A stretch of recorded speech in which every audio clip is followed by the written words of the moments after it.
दर्शकहरू हार्दिक स्वागत तथा अभिवादन। माउन्टेन टेलिभिजन जो हेरिराख्नु भएको छ, माउन्टेन फोकसको आजको यो नयाँ श्रृङ्खलाका साथमा उपस्थित भएको छु र खास गरी मुलुकको राजनीति निर्वाचनका पक्षमा बढी माहौल बन्दै गइराखेका पछिल्ला दिनहरूले बताइराखेको छ। राजनीतिक दलहरू निर्वाचन केन्द्रित कार्यक्रम लिएर अगाडि बढेका छन्। यद्यपि मोहन वैद्यले नेतृत्व गरेको नेकपा माओवादीले यो निर्वाचन यस्तो अवस्थाबाट अघि बढाउन नसकिने दाबी गरेको छ। खास गरी राष्ट्रपति डाक्टर रामवरण यादवले अन्तरिम संविधानको जुन आज अर्को पटक संशोधन गर्नुभयो, यो संशोधनसँगै बाध्यता र चुनौतीका बीच जतिसुकै विरोधहरू भएका भए पनि एउटा बाध्यात्मक परिस्थिति सरकारले लिएको छ र यो निर्वाचन जुनसुकै हालतबाट सम्भव गराउने उसको प्रयत्नको पछिल्लो कडीका रूपमा आवश्यकता परेमा सेना समेत परिचालन गर्ने जुन प्रकारको प्रयत्न सरकारका तर्फबाट भएको छ र निर्वाचनका पक्षधर राजनैतिक दलहरूले यो कदम उठाएका छन् अथवा यो कदमका प्रति समर्थन जनाएका छन्। यसबाट अब जस्तो सुकै विरोधका आवाजहरू बाहिर बुलन्द भएका भए पनि मङ्सिर 4 को निर्वाचन हुन्छ।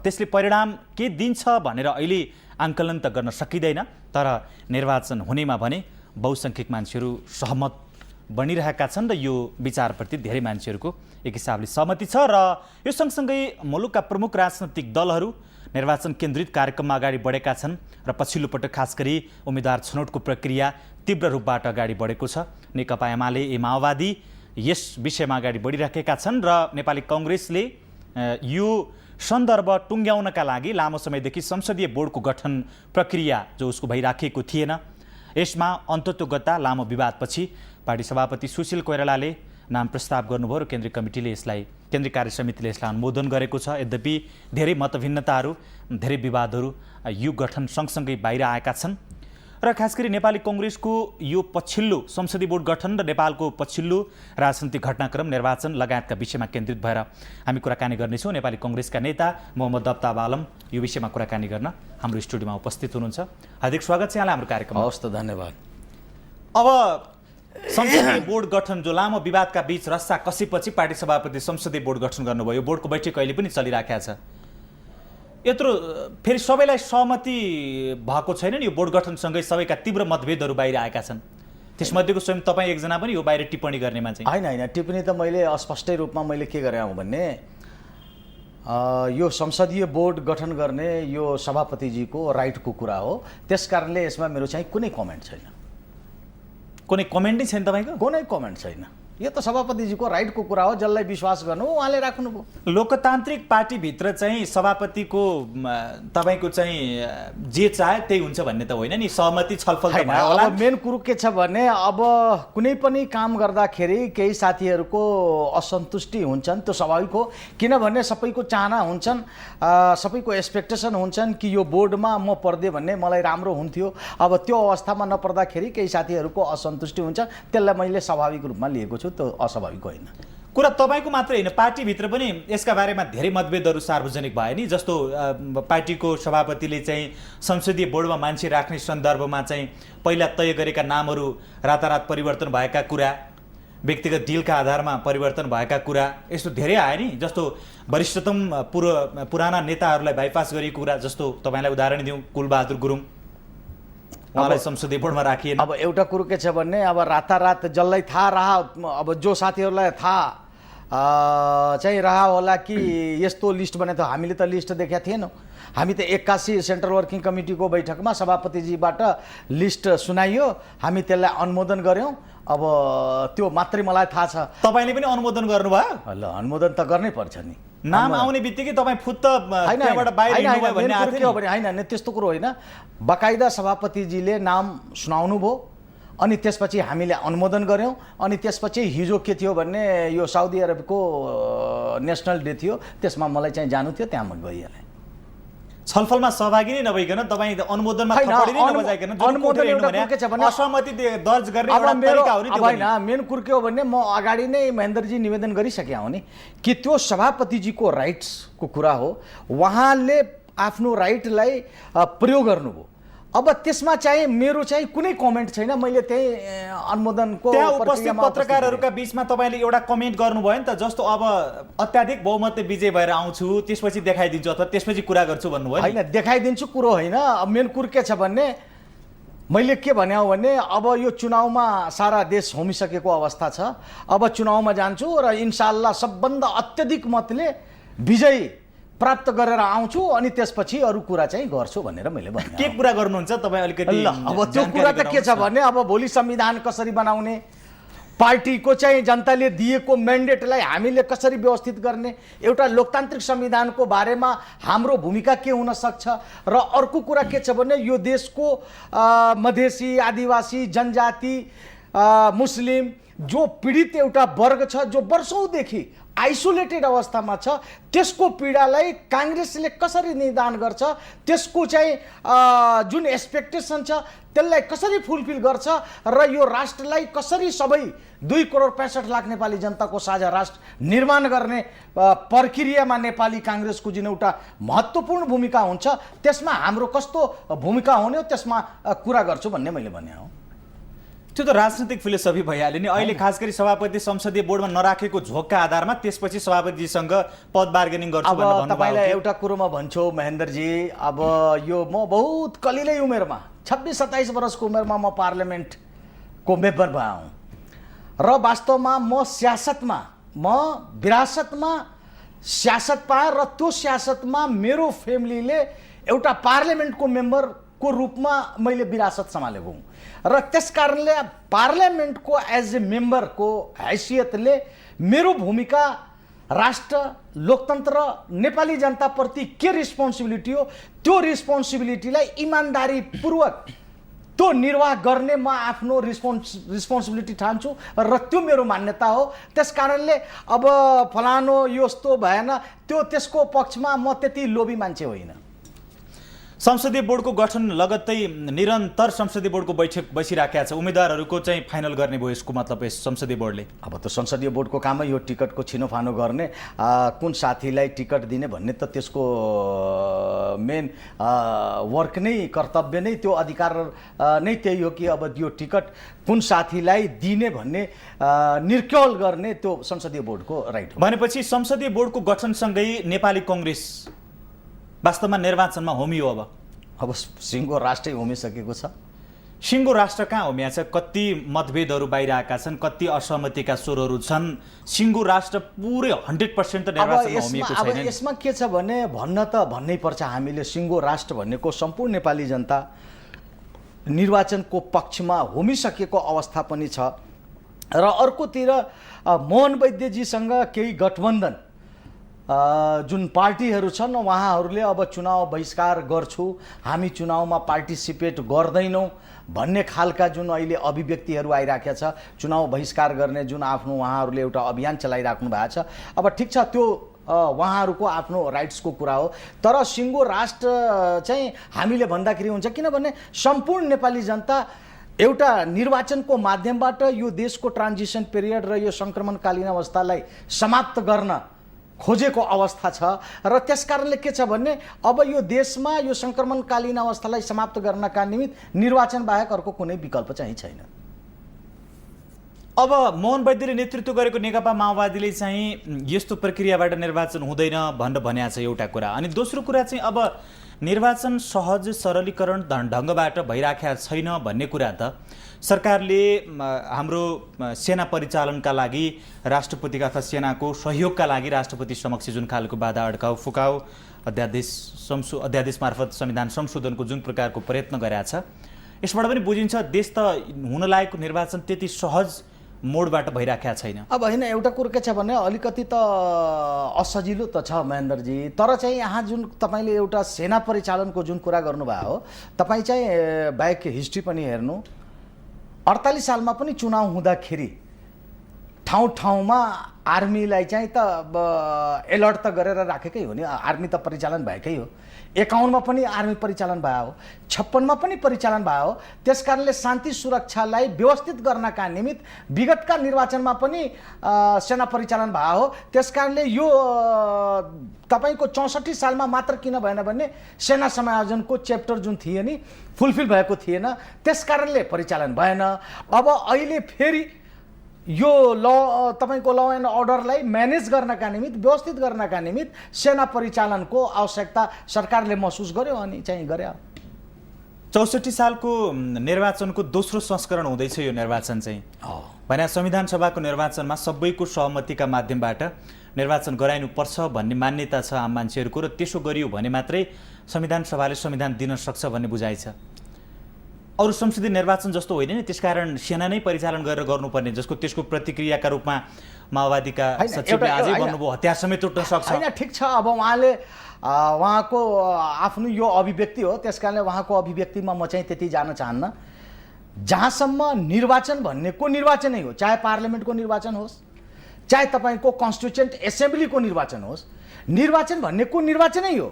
त्यस कारणले निर्वाचनमा यही नेपालमा तपाईँलाई म के भन्न चाहन्छु भने 48 देखि 56 सम्मको तपाईँले रेकर्ड पल्टाएर हेर्नुभयो भने आर्मी परिचालन भएकै हो। त्यस कारणले अहिले पनि सरकारले आवश्यकता महसुस गर्यो कि अब यो चुनावका निमित्त शान्ति सुरक्षालाई व्यवस्थित गर्नका निमित्त सेना परिचालन जरुरी छ। त्यस कारणले यो गर्या हो। त्यस कारणले यसलाई चाहिँ हामीले चाहिँ अस्वाभाविक रूपमा चाहिँ लिनु हुँदैन।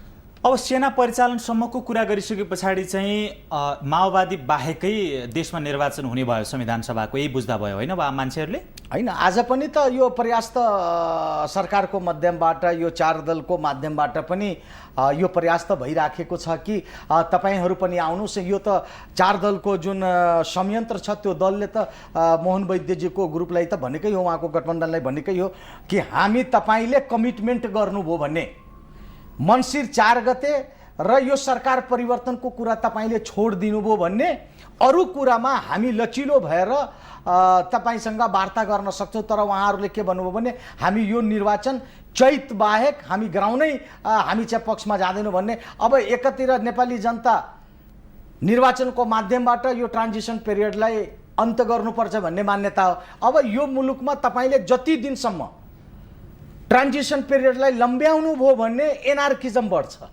र तपाईँको डेमोक्रेटिक भ्यालुज टोटल डिरेल भएर जान्छ। त्यस कारणले हाम्रो र नेपाली जनताको के भनाइ हो भने निर्वाचनको कुनै विकल्प छैन, जति छिटोभन्दा छिटो हुन्छ भन्ने निर्वाचनको माध्यमबाट यो ट्रान्जिसन पिरियडलाई अन्त गर्नुपर्छ भन्ने सम्पूर्ण नेपाली जनताको मान्यता रहिआएको छ। अब जस्तो पूर्ण सहमतिका साथ निर्वाचन हुन्छ र त्यो निर्वाचन सार्थक हुन्छ र त्यसले चाहिँ संविधान दिन्छ भने चाहिँ 2-3 महिना उता हुँदैमा के फरक पर्थ्यो र? एउटा कुरो के हो भने आज तपाईँ भन्नुहुन्छ मन्सिर 4 गते नगर्ने, फेरि चैतमा गर्ने, फेरि चैतमा उहाँहरूले गराउनुहुन्छ भने त्यसको आधार के त, ग्यारेन्टी के त? गराउने त उहाँहरूले मात्रै हो। एउटा कुरो के हो भने जब तपाईँहरू उहाँहरूको त पोखरा अधिवेशनमा बकाइदा हामी चुनाव बहिष्कार गर्छु भन्ने उहाँहरूले त प्रतिवेदनै पास गर्नुभयो हो नि। त्यस कारणले उहाँहरूको कुरामा, उहाँहरूको व्यवहारमा विश्वास गर्ने राजनीतिक दलले त्यो आधार देखिएन। त्यस कारणले हामीले के भन्यौँ भने अब यो मन्सिर 4 गतेको चुनावको विकल्प छैन भन्ने, अगाडि बढ्नुपर्छ भन्ने निर्णय भयो। उहाँहरूसँग छलफलमा बस्दै नबसिकन उहाँहरूले भनेको गोलमेज सम्मेलन 2 दिन अगाडि गर्छौँ र 2 दिन पछाडि गर्दिन भनेर जुन त्यस प्रकारको तिरस्कार गरेर उहाँहरूले चाहिँ चैतमा पनि निर्वाचन गराउनुहुन्न, उहाँहरू निर्वाचनकै पक्षमा हुनुहुन्न भन्ने कुरा चाहिँ हाइपोथेटिकल भएन र? होइन, हाइपोथेटिकल क्वेसन, यो हाइपोथेटिकल कुरा पनि होइन महेन्द्रजी। गोलमेज सम्मेलन यो 4 दलले त्यसमा सहमति गरेकै हो।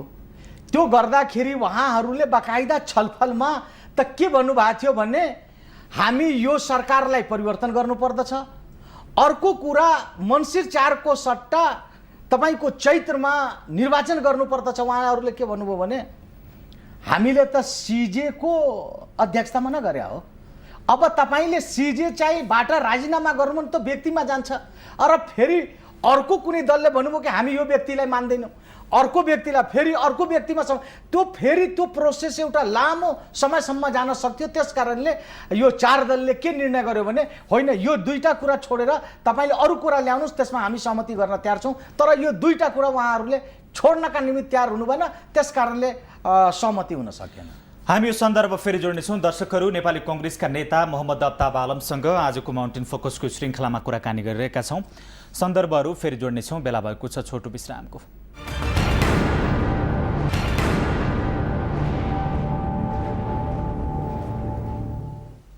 विश्रामपछि पुनः हार्दिक स्वागत छ। हामी माउन्टेन फोकसमा छौँ र फोकसको आजको यो श्रृङ्खलामा नेपाली कांग्रेसका नेता मोहम्मद अफ्ताब आलमसँग हामीले कुराकानी गरिरहेका छौँ। पुनः स्वागत छ हाम्रो कार्यक्रममा।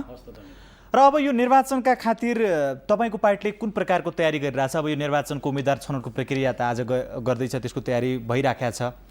अरू तयारीहरू, घोषणापत्र लगायतका विषयहरूमा के कस्तो छ? अहिले के छ भने त्यो घोषणापत्र समितिमा म पनि छु। अहिले घोषणापत्र लगभग कम्प्लिट हुने अवस्थामा छ। अलिकति काम बाँकी छ। अब 1-2 दिनमा त्यो काम पनि चाहिँ पुरा हुन्छ। केही साथीहरूलाई जिम्मा लगाएको छ। मलाई लाग्छ 1-2 दिनमा त्यो काम चाहिँ पुरा हुन्छ। जुन नसुल्झिएका विषयवस्तुहरू छन्, अब तिनै एजेन्डाहरू तपाईँको चाहिँ के अरे यो संविधान सभाको निर्वाचनमा पनि राजनैतिक दलहरूका यथावत छन्। अब यो उस्तै प्रकारको संविधान सभाले संविधान बनाउँछ भनेर हाम्रो जनताले, आम सर्वसाधारणले विश्वास गर्ने कि हामीले कसरी विश्वास गर्ने? अब हेर्नुहोस्, एउटा कुरो के छ भने महेन्द्रजी, तपाईँलाई म आज एउटा चाहिँ कुरा भन्छु। जुन मेथडमा, जुन प्रोसेसमा हामी गएको छौँ नि, त्यो प्रोसेसै बडा डिफिकल्ट छ, बहुत कम्प्लिकेटेड छ यो प्रोसेस। र म तपाईँलाई आज पनि म भन्छु, यो डाइरेक्ट सीएको माध्यमबाट संविधान निर्माण भएको संसारको 230 कन्ट्रीमा जम्मा 2टा कन्ट्री हो। 230 को हाराहारीमा कन्ट्री छ, जसमध्ये 2टा कन्ट्री मात्रै छ। एउटा इटली छ र एउटा पुर्तगाल छ। र हामीहरूले यो तेस्रो देश बनोस् भन्ने हाम्रो चाहना हो। नत्र वास्तवमा के छ भने अब यो संविधान सभा, दुनियाँमा संविधान सभाको महेन्द्रजी एउटा डिफिनेसन चाहिँ छैन। अब जस्तो भारतमा अर्कै मोडलबाट संविधान बन्यो, तर उसको नामाकरण के गरिदियो भने संविधान सभा, कन्स्टिट्युएन्ट एसेम्ब्ली। जस्तो तपाईँलाई म बताउँछु, भारतमा एउटा संविधान आयोग बन्यो, जसको चेयरम्यान वहाँ डाक्टर अम्बेडकर साहब हुनुहुन्थ्यो। र त्यसपछि एउटा नोमिनेटेड बडी भारत सरकारले गठन गरेको अवस्था थियो। र त्यो मलाई लाग्छ एउटा लामो सङ्ख्या, एउटा ठुलो सङ्ख्याको पनि थिएन, लगभग 50 भन्दा केही एबभ थियो। अब ऊ आयोगबाट जुन कुरा पास हुन्थ्यो र त्यो कुरा चाहिँ त्यसमा गएर छलफल हुन्थ्यो, र त्यो आयोगले निर्माण गरेको संविधानलाई भर्डिक्ट गर्नको लागि त्यो उसको बनेको थियो। अब त्यो उसको त्यो मोडेल थियो। अब तपाईँले एउटा लेटेस्ट मोडेल तपाईँ जानुभयो भने साउथ अफ्रिकामा पार्लियामेन्टको इलेक्सन भयो, र त्यो 400 को 400 नियर अबाउट तपाईँको लोवर हाउस थियो र 90 सिटको अप्पर हाउस थियो। यतातिर पार्लियामेन्टको पनि काम हुन्थ्यो, अर्कोतिर के थियो भने जोइन्ट सेसन बोलाएर संविधान ड्राफ्ट गर्ने पनि काम हुन्थ्यो। त्यसकारणले के छ भने यो बडा कम्प्लिकेटेड प्रोसेस हो। अब त्यसकारणले हाम्रो प्रयास के छ भने संविधान सभाको यही मोडेलबाट संविधान निर्माण गर्नुपर्छ भन्ने हाम्रो मान्यता हो।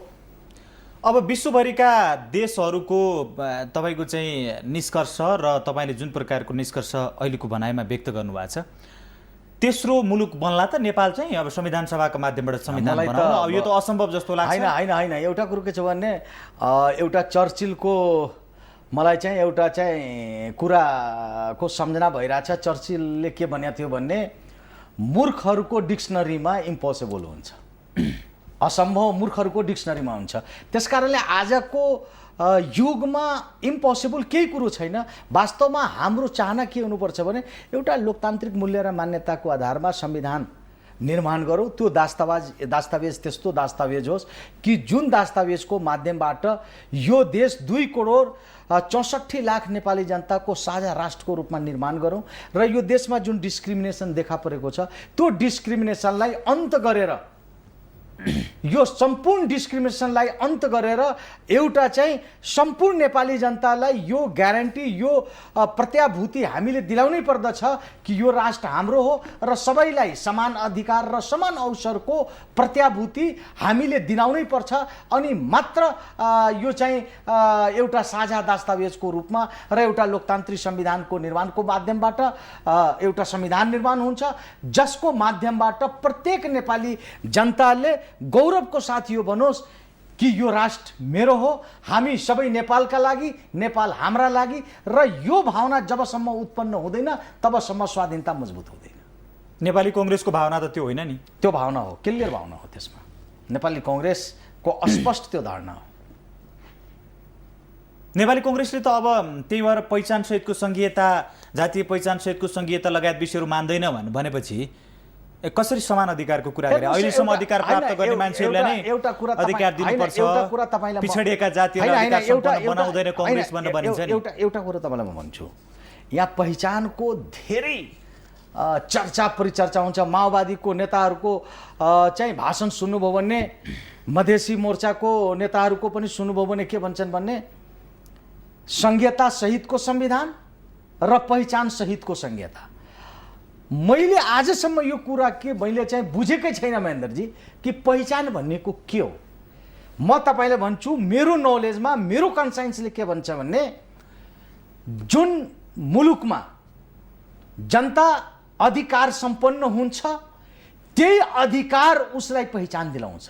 र पहिचान त वास्तवमा भन्ने उसको नेसनको पहिचान नै त्यो देशको जनताको पहिचान हो।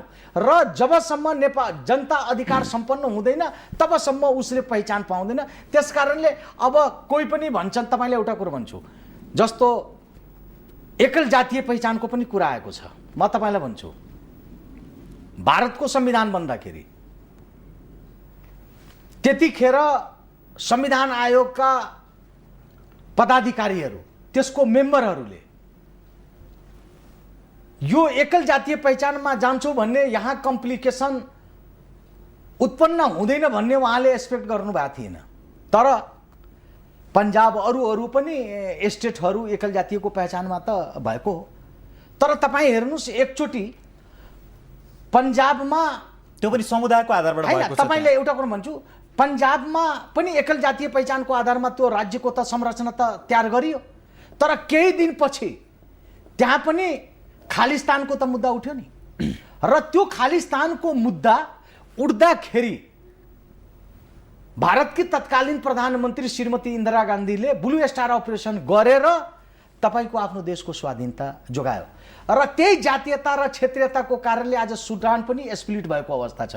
त्यस कारणले हामीले संघीयता निर्माण गर्दाखेरि, त्यो देशको त्यो संघीयता निर्माण गर्दाखेरि हामीले त्यो प्रदेशको जनता अधिकार सम्पन्न पनि होस् र त्यो सम्पन्नताको माध्यम पनि बनोस्, हाम्रो त्यो चाहना हो।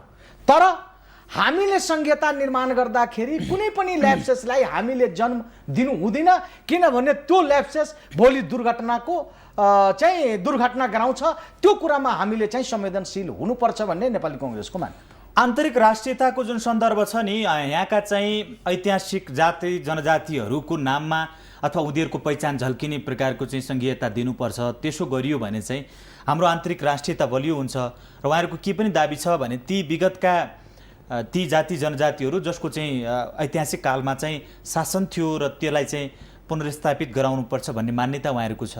होइन, एउटा कुरो के छ भने, एकल जातीय पहिचानमा होइन, संघीयता निर्माण गर्दाखेरि स्रोत र साधनको आधारमा तपाईको त्यो निर्माण सामर्थ्यको आधारमा संघीयताको निर्माण गर्नुपर्छ भन्ने हाम्रो मान्यता हो। तपाईँ एउटा कुरोमा भन्छु, यदि एकल जातीय पहिचानको आधारमा तपाईँ संघीयतामा जानुभयो भने त्यसले दुर्घटना गराउँछ। त्यस कारणले नेपाली जनताले के भनेको छ भने, पहिला त सम्पूर्ण नेपाली जनतालाई अधिकार सम्पन्न बनाऊ र सबै नेपाली जनतालाई समान अधिकार र समान अवसरको प्रत्याभूति हामीले संविधानको दस्तावेजबाट त्यो ग्यारेन्टी गर्नुपर्छ, त्यो प्रत्याभूति दिनुपर्दछ। अनि त्यसपछि सङ्घको निर्माण गर्दाखेरि त्यो संघीयता भन्नेको, फेडरलिजम भन्नेको, म महेन्द्रजी तपाईँलाई भन्छु, यो सम्पन्नता हासिल गर्ने एउटा मेकानिजम मात्रै हो।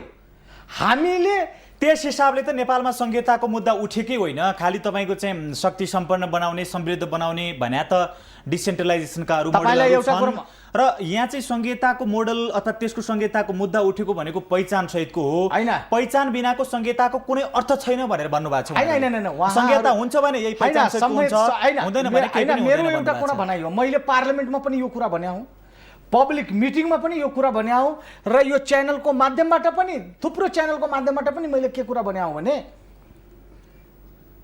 आज नेपाली जनताको, चाहे मधेसी होस्, चाहे आदिवासी होस्, चाहे दलित होस्, चाहे जनजाति होस्, चाहे मुस्लिम होस्, उसको पीडा भन्नेको महेन्द्रजी संहिता मात्रै होइन, संहिता मात्रै होइन, उसको पीडा भन्नेको राज्यको, राज्य सत्ता जुन सञ्चालन केन्द्र छ त्यो राज्य सत्ताको सञ्चालन केन्द्रमा त्यो मधेसी, आदिवासी, दलित, जनजातिले आफ्नो त्यहाँ उपस्थित खोजेको छ, सम्मानजनक उपस्थिति खोजेको छ।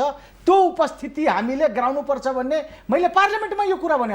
यदि राज्य सत्ताको जुन संरचना छ नि महेन्द्रजी, इमान्दारितापूर्वक हामीले, म भन्छु जसले आज बढी पहिचानको कुरा जुन गर्दै हुनुहुन्छ, म उहाँसँग म भन्छु तपाईँ राज्य सत्तामा मधेसीहरूलाई, आदिवासी, दलित, जनजाति, चाहे मुस्लिमलाई त्यहाँ उसको सम्मानजनक उपस्थिति गराउनुहोस्, त्यो उपस्थिति उसको पहिचान बन्छ र त्यो गराउनुहोस्। अनि त्यसपछि संहिताको निर्माण गरौँ र त्यो संहितालाई अधिक सम्पन्नता हासिल गर्ने मेकानिजम बनाऊ। मलाई लाग्छ त्यो कुरा पनि सहज रूपमा त्यसले चाहिँ निकास दिन सक्छ। नेपाली काङ्ग्रेसको घोषणापत्रमा यो नसल्झिएको मुद्दा जुन संघीयताको मोडेल छ अथवा पुनर्संरचनाको यो मुद्दा छ, यसमा काङ्ग्रेसको घोषणापत्रले के भन्ने छ? अब होइन, अहिले त जबसम्म हाम्रो चाहिँ क्लियर घोषणापत्र तयार हुँदैन तबसम्म मैले आधिकारिक रूपमा भन्न पनि मिल्दैन।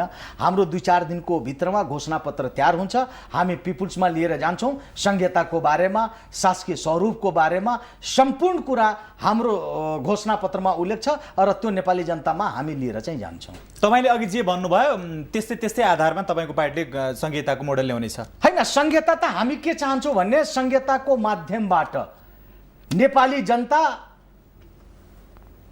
सम्पन्नता हासिल गरून् र उहाँले आफ्ना प्रदेशको माध्यमबाट आफ्ना जुन संस्कृति छ, त्यो जुन धरोहर छ, त्यसलाई चाहिँ जगेर्ना पनि गर्ने माध्यम संहिता बनोस् भन्ने हाम्रो अस्पष्ट दृष्टिकोण हो। अब जस्तो मधेसको कुरा गरौँ, मधेसबाट तपाईँ प्रतिनिधित्व गर्नुहुन्छ र खास गरी 48 सालदेखि होइन 51 देखि 64 सम्म निरन्तर निर्वाचन तपाईँ जित्दै पनि आउनु भएको छ। अब नेपाली काङ्ग्रेसको अवस्था चाहिँ मधेसमा के हुन्छ? तपाईँको आफ्नो त अब सधैँ जितिरह भएर निश्चितै हो कि भन्ने पनि देखिन्छ। अब तपाईँलाई के छ भने मधेसमा महेन्द्रजी नेपाली काङ्ग्रेसको अवस्था अत्यन्त सन्तोषजनक मैले देखेको छु। त्यसको के छ भने माओवादीले पनि संविधान सभाको चुनावमा के भन्या थियो भने हामीलाई चाहिँ तपाईँ म्यान्डेट दिनुहोस्, हामीलाई बहुमत दिनुहोस्, हामी संविधान पनि बनाइदिन्छौँ र नयाँ नेपाल पनि बनाइदिन्छौँ र नेपाली जनताको लाइफस्टाइलमा परिवर्तन पनि ल्याउँछु भन्ने उहाँहरूले भन्नुभएको थियो। मधेसी मोर्चाले के भन्नुभएको थियो भने यो मधेसको पार्टी हो, यी पार्टी काङ्ग्रेसका पार्टी त पहाडीहरूको पार्टी हो, यसले तपाईँको पीडाको निदान गर्दैन। उहाँहरूले त बकाइदा मधेसको जनताको बिचमा त उहाँहरूले भाषणै गर्नुभएको थियो, कमिटमेन्ट गर्नुभएको थियो। मधेसी पार्टीलाई तपाईँ भोट दिनुहोस्, मधेसीहरूलाई अधिकार दिलाएरै छाड्छु भन्ने उहाँहरूको कमिटमेन्ट थियो। तर जब उहाँहरू कन्स्टिट्युएन्ट एसेम्ब्लीमा आउनुभयो, उहाँहरूले जब कन्स्टिट्युएन्ट संविधान सभामा प्रवेश गर्दाखेरि मधेसी जनतासँग उहाँले जुन कमिटमेन्ट गर्नुभएको थियो, तपाईँको जुन दर्द छ, तपाईँको जुन पीडा छ, त्यसको निदान गरेरै छाड्छु भन्ने उहाँको जुन कमिटमेन्ट थियो त्यो व्यवहारमा देखिएन। मधेसको जनतालाई अधिकार सम्पन्न बनाउँछु, त्यसको सट्टा उहाँहरूले आफ्नै व्यक्तिगत रूपमा अधिकार सम्पन्न हुनुभयो। उहाँको के थियो भने म तपाईँलाई कतिचोटि मैले भनेको हुँ, उहाँमा जब इमान्दारिता थियो कि हामी मधेसी जनतालाई अधिकार सम्पन्न बनाउँछु, उहाँमा जब इमान्दारिता थियो, एकचोटि पनि चाहे उपेन्द्र यादवले होस्, चाहे राजेन्द्र महतो होस्, चाहे मोहन ठाकुरजी किन नहुन्, चाहे विजय गच्छेदारजी किन नहुन्, संविधान सभामा रेकर्ड तपाईँ मागाएर सुन्नुहोस्, उहाँहरूले एकचोटि पनि एउटा कुरा भन्नुभएको छैन।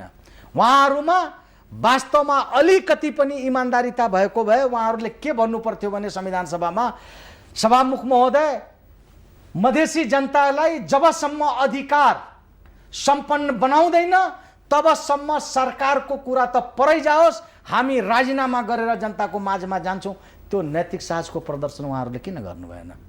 त्यस कारणले अर्को कुरा, उहाँहरू एउटा पार्टीबाट 1 दर्जन पार्टी उहाँहरूले बनाउनु हो, के को लागि बनाउनु हो? मधेसी जनतालाई अधिकार सम्पन्न बनाउनको निमित्त होइन।